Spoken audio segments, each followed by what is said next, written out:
প্রিয় দশম শ্রেণী ছাত্রছাত্রীরা, তোমাদের সেকেন্ড ইউনিট টেস্ট পরীক্ষায় চূড়ান্ত সফলতা অর্জনের জন্য আজ আলোচনা করব ভূগোল সাবজেক্টের অতীব গুরুত্বপূর্ণ একটি কোয়েশ্চেন পেপার নিয়ে।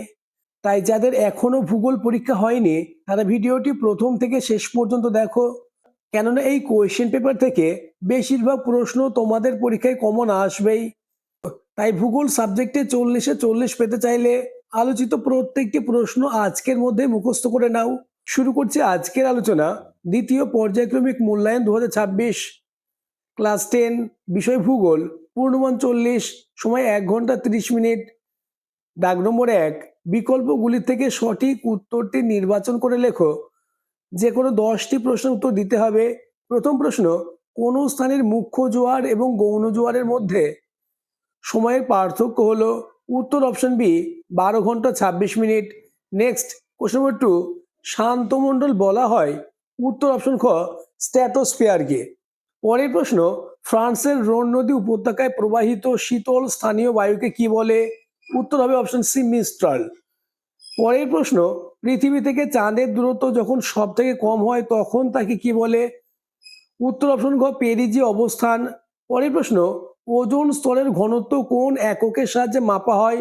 উত্তর ডবসন, অর্থাৎ অপশন ঘ ইজ দ্য কারেক্ট অ্যান্সার। পরের প্রশ্ন, বেতার তরঙ্গ কোন স্তরে প্রতিফলিত হয়ে পৃথিবীতে ফিরে আসে? উত্তর হবে আয়োনোস্ফিয়ার। নেক্সট, কোশ্চেন নম্বর 7, ভূমধ্যসাগরীয় জলবায়ুতে বৃষ্টিপাত হয়? উত্তর হবে শীতকালে। পরের প্রশ্ন, ভারত ও চীনের সীমারেখা নির্ধারণ করে? উত্তর হবে ম্যাকমোহন লাইন। নেক্সট, ভারতের কেন্দ্রীয় গম গবেষণাগারটি কোথায় অবস্থিত? উত্তর হবে পুসাই বা দিল্লিতে। পরের প্রশ্ন, মরা কোটালের সময় চন্দ্র ও সূর্য পৃথিবীর সাপেক্ষে নিম্নলিখিত কোন অবস্থানে থাকে? উত্তর হবে 90 ডিগ্রি কোণে থাকে, অর্থাৎ সমকোণে থাকে। নেক্সট, কোশ্চেন নম্বর 11, বায়ুমণ্ডলের অ্যালবেডোর পরিমাণ কত? এই প্রশ্নের উত্তরটি তোমরা আমাকে কমেন্টে জানাবে। আর যারা এখনো আমার চ্যানেলটিকে সাবস্ক্রাইব করোনি, এক্ষুনি চ্যানেলটিকে সাবস্ক্রাইব করে দাও এবং ভিডিওটি তোমার বন্ধুদের মধ্যে শেয়ার করে দাও। পরের প্রশ্ন, পশ্চিমী ঝঞ্ঝার কারণে ভারতের যে অঞ্চলে তুষারপাত হয় তা হলো? উত্তর হবে জম্মু কাশ্মীর। পরের প্রশ্ন, ভারতের সবুজ বিপ্লবের জনক কে? উত্তর হবে ডক্টর এম.এস. স্বামীনাথন। নেক্সট, ভারতে হেক্টর প্রতি ধান উৎপাদনে প্রথম স্থান অধিকারকারী রাজ্যটি হলো? উত্তর হবে পাঞ্জাব। এবার চলে এসো 2 এর দাগে, নির্দেশ অনুসারে নিম্নলিখিত প্রশ্নগুলির উত্তর দাও। 2 এর দাগে তোমাদের 8টি প্রশ্নের উত্তর দিতে হবে।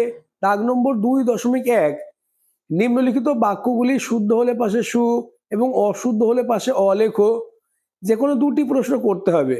প্রথম প্রশ্ন, পৃথিবী পৃষ্ঠে কার্যকারী সৌর বিকিরণের পরিমাণ 66%, এটি হবে শুদ্ধ, তাই সু লিখবে। পরের প্রশ্ন, ব্রাজিল স্রোতের সৃষ্টি হয় দক্ষিণ নিরিখীয় স্রোত থেকে, এটি সত্য হবে। নেক্সট, অ্যানোমিটার দ্বারা বাষ্পীভবন মাপা হয়, এটি মিথ্যা। পরের প্রশ্ন, ঝুম চাষ মৃত্তিকার ক্ষয় প্রতিরোধ করে, এটিও মিথ্যা বা অশুদ্ধ লিখবে। নেক্সট, দাগ নম্বর 2.2, উপযুক্ত শব্দ বসিয়ে শূন্যস্থান পূরণ করো। যে কোনো 2টি প্রশ্ন করতে হবে। প্রথম প্রশ্ন, ড্যাশ হলো সমুদ্র স্রোত সৃষ্টির মূল কারণ? উত্তর হবে বায়ু প্রবাহ। প্রতিটি প্রশ্ন মোস্ট ইম্পর্টেন্স, কেননা আমি তোমাদের ভূগোল পাঠ্য বই খুঁটিয়ে সব থেকে বাছাই করা এমন প্রশ্ন দিয়েছি যে প্রশ্নগুলি থেকেই তোমরা কমন পাবে। পরের প্রশ্ন, ড্যাশ স্রোতের প্রভাবে নিউ ফাউন্ডল্যান্ডে তুষারপাত হয়? উত্তর হবে ল্যাব্রাডর স্রোতের প্রভাবে। নেক্সট, ড্যাশকে দক্ষিণ ভারতের ম্যানচেস্টার বলে? উত্তর কোয়েম্বাটুর। পরের প্রশ্ন, ভারতের কার্পাস গবেষণা কেন্দ্রটি ড্যাশ? উত্তর হবে মহারাষ্ট্রের নাগপুর। নেক্সট, কোশ্চেন নম্বর 5, জোয়ার বাজরা রাগি প্রভৃতি ফসলকে একসাথে ড্যাশ বলে? উত্তর মিলেট বলে। এবার চলে এসো দাগ নম্বর 2.3, একটি বা 2টি শব্দ উত্তর দাও। যে কোনো 4টে প্রশ্ন উত্তর দিতে হবে। প্রথম প্রশ্ন, শৈবাল সাগর কোন মহাসাগরে সৃষ্টি হয়েছে? উত্তর হবে আটলান্টিক মহাসাগরে। পরের প্রশ্ন, লিঙ্গ অনুপাত কি? উত্তর, জনসংখ্যার হিসাবে প্রতি 1000 পুরুষে নারী সংখ্যার অনুপাতকে লিঙ্গ অনুপাত বলে। পরের প্রশ্ন, বিশ্ব ওজোন স্তর সুরক্ষা দিবস কত তারিখে অনুষ্ঠিত হয়? উত্তর হবে 16 সেপ্টেম্বর। নেক্সট, ওজোন স্তরের ঘনত্ব মাপার এককের নাম কি? উত্তর হবে ডবসন একক। পরের প্রশ্ন, কোন ধরনের ঘূর্ণবাতে চক্ষু সৃষ্টি হয়? উত্তর হবে ক্রান্তীয় ঘূর্ণবাত। এবার চলে এসো 3 এর দাগে, নিচের প্রশ্নগুলির উত্তর দাও। বিকল্প প্রশ্নগুলি লক্ষণীয়। 2 × 4 = 8, অর্থাৎ 3-এর দাগে তোমাদের 4টে 2 মার্কের প্রশ্ন উত্তর দিতে হবে।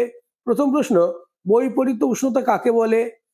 উত্তর, বায়ুমণ্ডলে যখন উচ্চতা বৃদ্ধির সঙ্গে সঙ্গে উষ্ণতা না কমে বাড়তে থাকে তখন তাকে বৈপরীত্য উষ্ণতা বলে।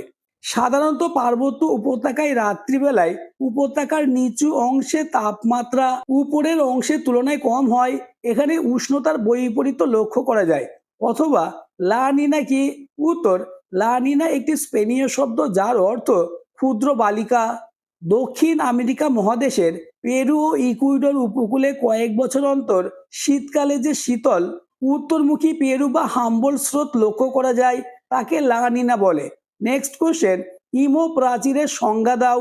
উত্তর, আটলান্টিক মহাসাগরের নিউ ফাউন্ডল্যান্ডের কাছে শীতল ল্যাব্রাডর স্রোত ও উষ্ণ উপসাগরীয় স্রোতের মিলনস্থলে ঘন নীল ও ঘন সবুজ জলের বিভাজন রেখা বহুদূর থেকে স্পষ্ট লক্ষ্য করা যায়। এই বিভাজন রেখাকে বলা হয় হিমপ্রাচীর। পরের প্রশ্ন, অথবা বান ডাকা কি? উত্তর, বর্ষাকালে ভরা জোয়ারের সময় সমুদ্রে জল অধিক ফুলে ফেঁপে উঠলে নদী মোহনার মধ্য দিয়ে প্রবল বেগে নদী খাতে প্রবেশ করে প্রাচীরের মতো উঁচু হয়ে জলোচ্ছ্বাস ঘটায়, তখন তাকে বান ডাকা বলে। পরের প্রশ্ন, বাগিচা কৃষি কাকে বলে? উত্তর, বাণিজ্যিকভাবে বৈদেশিক মূলধন ও সংগঠনের সহায়তায় প্রধান দেশীয় শ্রমশক্তির সাহায্যে যে কৃষি ব্যবস্থা গড়ে ওঠে তাকে বাগিচা কৃষি বলে। উৎপাদিত ফসলগুলি হলো চা, কফি, রবার, নারকেল, কলা, তামাক, মশলা ইত্যাদি। পরের প্রশ্ন, উদীয়মান শিল্প কাকে বলে? উত্তর, বর্তমানে পেট্রোরসায়ন শিল্পজাত দ্রব্যের চাহিদা হু হু করে বেড়েই চলেছে। এই শিল্পের ভবিষ্যৎ অত্যন্ত উজ্জ্বল, তাই এই শিল্পকে উদীয়মান শিল্প বলে। খনিজ তেল শোধনাগারের পার্শ্ববর্তী অঞ্চলে অসংখ্য শিল্পের বিকাশ একসাথে হয় বলে এদের আধুনিক শিল্প দানব বলে। নেক্সট, অনুসারী শিল্প কাকে বলে? উত্তর, কোনো বৃহদায়তন শিল্পের উপর ভিত্তি করে যখন পাশাপাশি অসংখ্য ছোট শিল্প গড়ে ওঠে তাকে অনুসারী শিল্প বলে। যেমন পেট্রোরসায়ন শিল্পে উৎপাদিত দ্রব্যের উপর ভিত্তি করে হলদিয়াতে অনেক অনুসারী শিল্পের বিকাশ ঘটেছে। নেক্সট, অথবা ধাপ চাষের গুরুত্ব কি? উত্তর, ভূমিক্ষয় রোধ এবং জমির উর্বরতা ধরে রাখা, তার সাথে জমিকে কাজে লাগিয়ে প্রয়োজনীয় শস্য উৎপাদন করার ক্ষেত্রে ধাপ চাষ গুরুত্বপূর্ণ।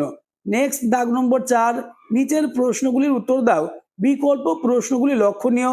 3 গুণ 2 সমান 6, অর্থাৎ 4-এর দাগে তোমাদের 3 মার্কের 2টি প্রশ্নের উত্তর করতে হবে।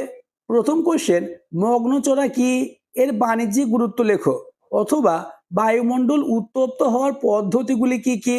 নেক্সট, কোশ্চেন নম্বর 2, অ্যাপোজি জোয়ার ও পেরিজি জোয়ারের মধ্যে পার্থক্য লেখো। অথবা ভারতের নগরায়নের প্রধান 3টি সমস্যা উল্লেখ করো। পরবর্তী প্রশ্নগুলি আলোচনার আগে আবার বলবো, যারা এখনো আমার চ্যানেলটিকে সাবস্ক্রাইব করোনি এক্ষুনি চ্যানেলটিকে সাবস্ক্রাইব করে দাও এবং ভিডিওটি তোমার বন্ধুদের মধ্যে শেয়ার করে দাও। নেক্সট, এবং তোমাদের লাস্ট দাগ নম্বর 5, যে কোনো একটি প্রশ্নের উত্তর দাও। বিকল্পগুলি লক্ষণীয়। 5 গুণ 2 সমান 10, অর্থাৎ 5-এর দাগে তোমাদের 5 মার্কের 2টি প্রশ্নের উত্তর দিতে হবে।